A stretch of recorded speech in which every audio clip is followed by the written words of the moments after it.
মওলানা মওদুদী সাহেবের সাথে যে সকল আহলে হক ওলামায়ে কেরামের প্রথম দিকে যুক্ত ছিলেন, পরে পৃথক হয়ে নিজেরা মওলানা মওদুদী সম্পর্কে বই লিখেছেন, ওই সকল ওলামা হযরতদের নামও, ওনাদের বইগুলোর নাম কি কি বললে খুব উপকৃত হবে। ওনাদের মধ্যে দুইজন হচ্ছেন বিখ্যাত। একজন নাম একজন হলেন আবুল হাসান আলী নদভী রহমতুল্লাহ আলাইহি, আরেকজন হলেন মৌলানা সৈয়দ মঞ্জুর নোমানী। मौलाना सैयद नोमानी उन्हें बोल लिखसन मौलाना मौदूदी के साथ मेरी रफाकत के सरगुजश्त।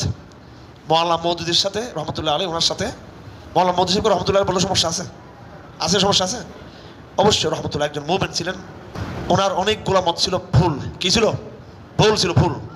আমির মুআবিয়ার প্রশ্নে, সাহাবা ইকরামদের প্রশ্নে আমরা এই মতগুলোর সাথে আমরা দ্বিমত পোষণ করি।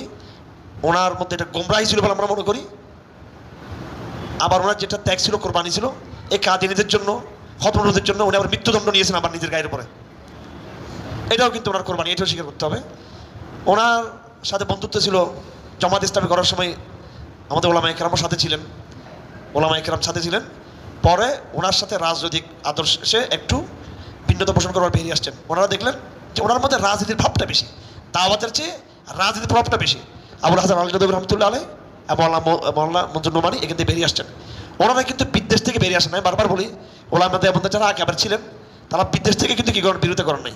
তারা এটা করছেন নসিহার জায়গা থেকে মৌলানা মওদুদীর সাথে তারা বিরোধিতা করছেন।